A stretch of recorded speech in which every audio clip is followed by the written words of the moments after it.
Look at this wonky thing. High protein game bird feed. Kitten season is going to be here sooner than we think.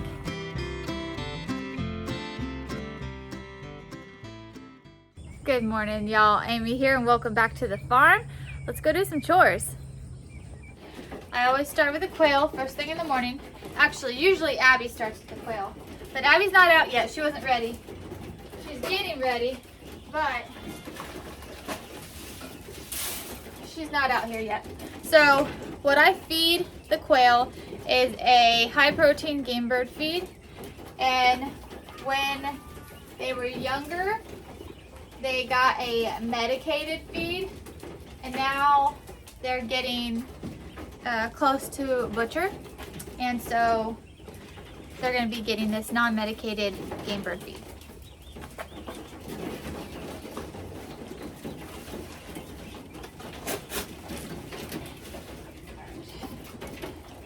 So, oh, there's Abby. Okay, Abby, I'm going to give you this. Here, I back them up a little bit. Hold on. This little cage here with fancy quail, I need their water refilled. So you go fill that for me. Thank you. Okay. Back over here. Anyway, the quail, if you're new here and you haven't heard, half of the animals here on my farm are not mine. They are a friend of mine named Miriam. She's in between farms right now. She's actually getting really close to closing on her new place and getting it, and then she'll get it set up. So by probably mid-November, the majority of her animals will be at their new farm. But these quail are not mine. They're Miriam's. But I get to have the eggs from them. Quail eggs are super cool.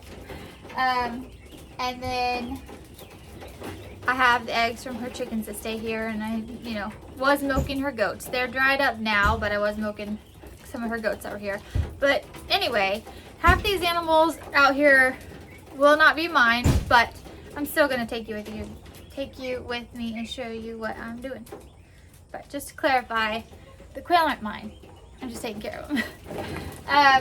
And they're gonna be butchered.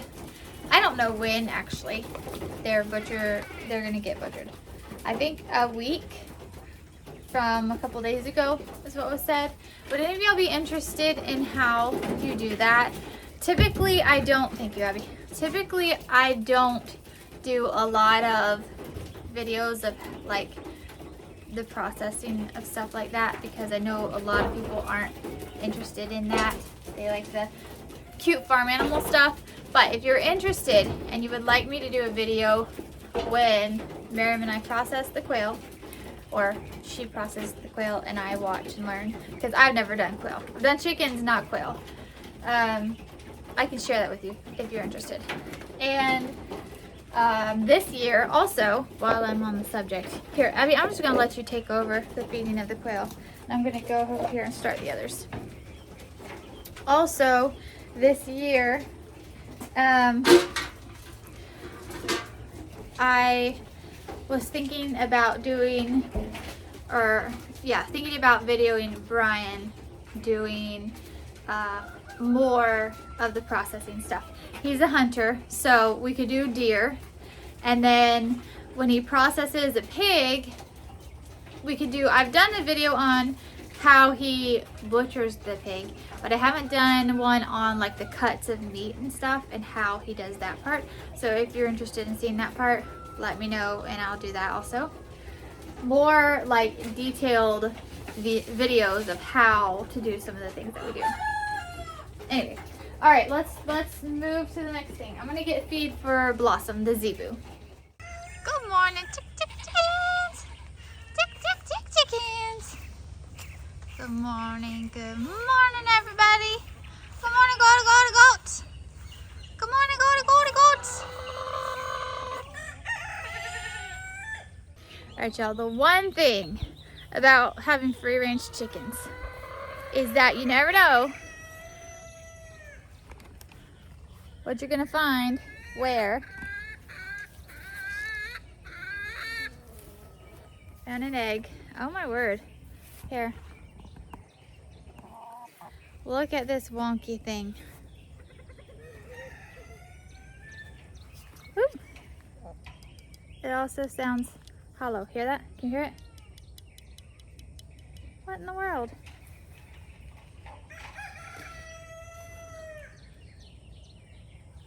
This might be an egg first time back after molting. The chickens are molting. They've been molting for a couple of weeks now. And I did a video a little while ago, not too long ago, and I told you that I had 65 chickens. And y'all, like for instance, yesterday, I got 3 eggs from 65 chickens because of the molting. And that's why there's feathers everywhere. But when they start back, their first eggs can be wonky, or they can be naked, which is where it's just the membrane and no shell, or they can be super tiny, like little fairy eggs. So anyway, whoa, scared her, Abby. But it's also possible that I'm not finding all the eggs. We do go on searches. The kids search for eggs, and every now and then we'll find one, one in an odd place. Cracker, she don't want you to mess with her. But anyway, let me turn you around here. Okay, there's everybody. There's everybody. Okay, I'm gonna break this open because it sounds weird, and I want to see if it looks normal inside. Here, Abby, do you have scratch? Yes. Okay. Let me feed Blossom real quick. Alright, we'll get a little more scratch out here in a second. Y'all think I got enough chickens? You think I got enough chickens? Oh, Blossom. Oh, Blossom. There you go, Cow. This is where the pipe is. I gotta get this put back on Pepper Jean because there she is. I'm coming, Daphne. Hang on. Yesterday, that goat got her head stuck 3 times, and 2 of the times it was in field fence, and she got her head in, like she went out the fence, and then she turned it to try to come back in the other hole. So it was like her neck was in and around it, and I had to cut her out. Twice I had to cut her out. So I got to get that pipe put back on her. But anyway, let's break this egg and see what's inside. Okay, I'm just gonna do it right here on this pipe, because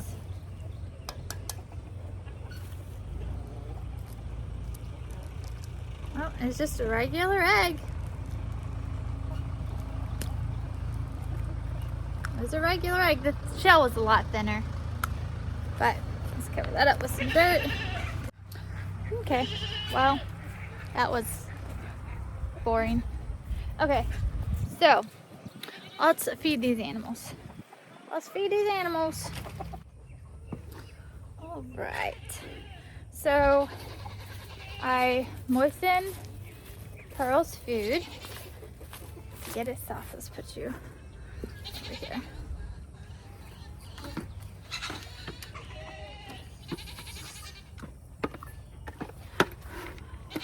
Pearl gets a cup of her pig pellets, and then I get them wet because she does better that way.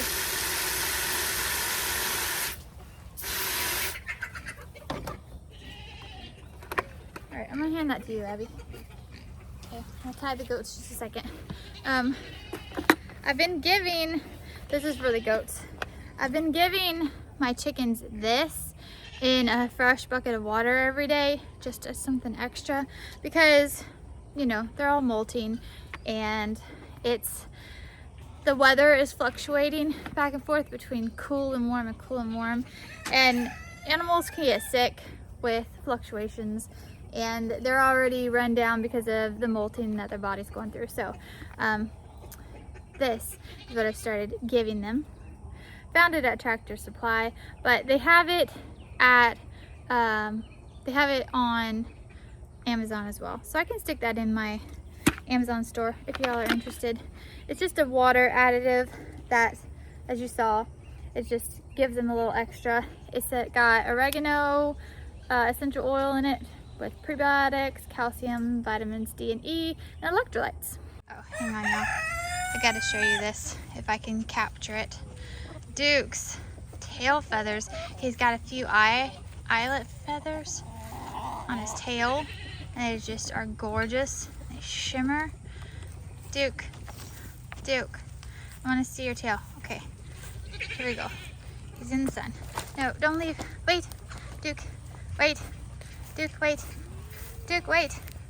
Duke, wait. Can I see? Here, dude, hold on. Duke, look, here, wants the pellets? Woo!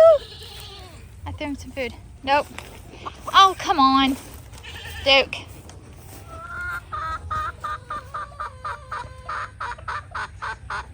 Yeah, there's gnats out here. Can't see any of them. Starting to look so handsome. I mean, not that he's not always handsome, but he's looking handsomer. Okay, I'll put this camera back up on this stand here. Boop. Okay. Now, did you see my garden bed while I was over there? Sort that away. So, the pallet beds I was using are falling apart because, you know, they don't last very long. They're on their 4th or 5th year. And so, we're going to take all of them down once all the peppers are finished. We're going to take them all down and redo my garden beds completely. Oh, it's Meek. It's okay, okay. A little higher. You see, Abby, your foot's in the way of the stand. There we go. There he is. That's Meek. Anyway, we're gonna do new garden beds, so that'll be nice. But before we get to garden beds, chickens, y'all keep bumping my camera stand. Before we get to garden beds or next year or anything like that, Abby, you want to start tying goats and I'll help you just a second. Okay. Put this up here. Get in here. Back up, everybody. Mabel wants to come out very badly. Hold on, Willow. Hold on, Willow. Okay. Before we get to garden beds or anything next year, we have to get this side ready for kids. Y'all, kidding season is going to be here sooner than we think. And it's going to be in, let's see, December 17th is the first expectant date for Sarah Jane. And this area is my kidding area, and here is just this one. Okay, I only have one, and I need more than that. So we have to turn, we're gonna do a whole thing. It's gonna be a whole thing where the milking area, which is over there, that one is milking area.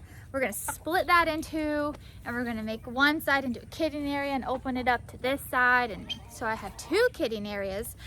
And then I have to figure out what I'm gonna do, because I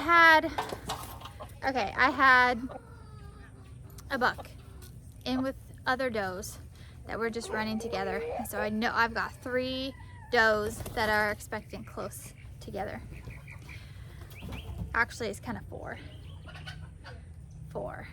And so because of that, I don't have enough space to separate them all right now. So I have to make space to separate them all. So that's gonna be a whole nother video, is trying to get enough kidding areas set up for all these expectant mamas. I have one prepared. I have another one that's gonna be easy, but then what am I gonna do in January? I don't know yet. All right, let's feed some goats.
Mabel.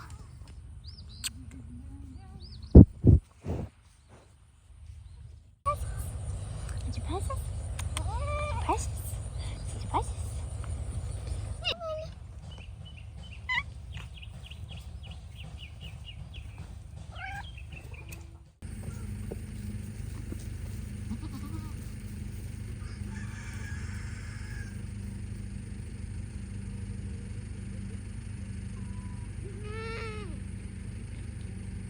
If y'all are wondering why I go all the way back there to feed the goats when this fence line is just right here, well, it's because this field runs down in this direction. So this is the low end. So when it rains, this end holds water and that backside stays dry. So I feed them back there so that on days when it is wet, they have a dry spot to go eat their food.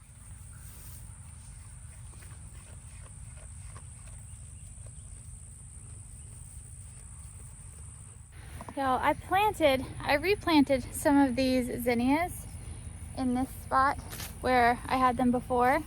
But y'all, out over here, look in this goat area. Can you see? Hold on, I'll turn you around. Look out in the goat area. So many volunteer zinnias have come up.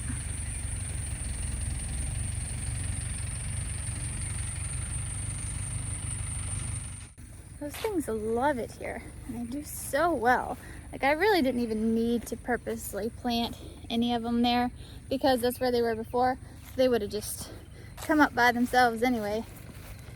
Okay, so I am also feeding this high protein game bird feed to the kosher kings, which is Miriam's grow out chickens.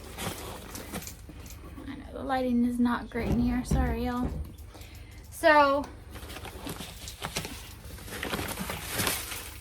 they'll be fed this, I think it's 2 or 3 weeks, and then they'll be ready to butcher also, which I haven't ever done a chicken butchering video either. So if y'all are interested in that, let me know and I'll share that with y'all too.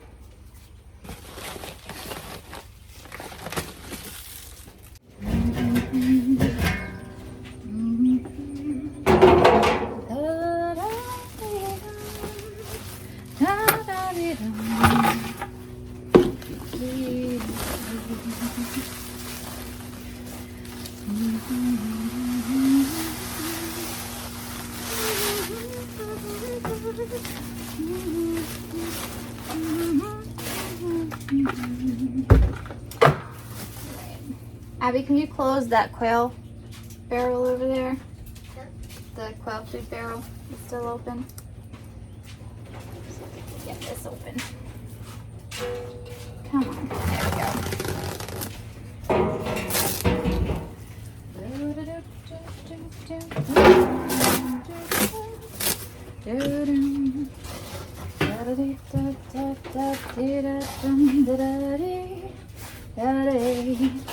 Y'all don't judge me, I have Christmas songs in my head. I have Christmas songs stuck in my head.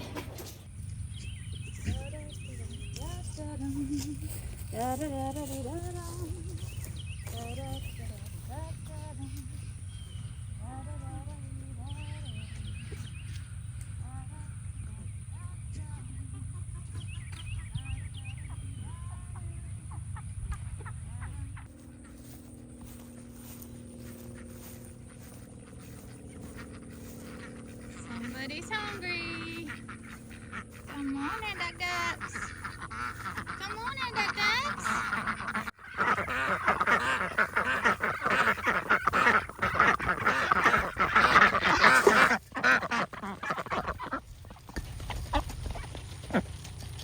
Y'all would think you don't get fed. My goodness. Look out here, y'all. Look out here. So, do you remember the black-bellied whistling ducks that had babies and we couldn't tell if there was 11 or 8? Well, they're still here. The 2 on the left are the parents and the 3 in the front are the surviving babies. Only 3 made it, but that's better than, you know, some of the times in the past. Sometimes they've lost all their babies, but 3 survived this time. So as y'all know, we've been working on this pond. It's been, Brian and his friend Jason had put in a filter system because we were having issues with like stagnant water. But we were getting sufficient rain and it's been doing better. It's not great. It's a long way from great, but it's getting better. It's getting better. Abby likes to throw a little bit of the chicken feed in there for the fish. There's dozens of them. Yep, the fish like the duck feed. Thanks for hanging out with me this morning while we did chores. Until next time, keep on the sunny side.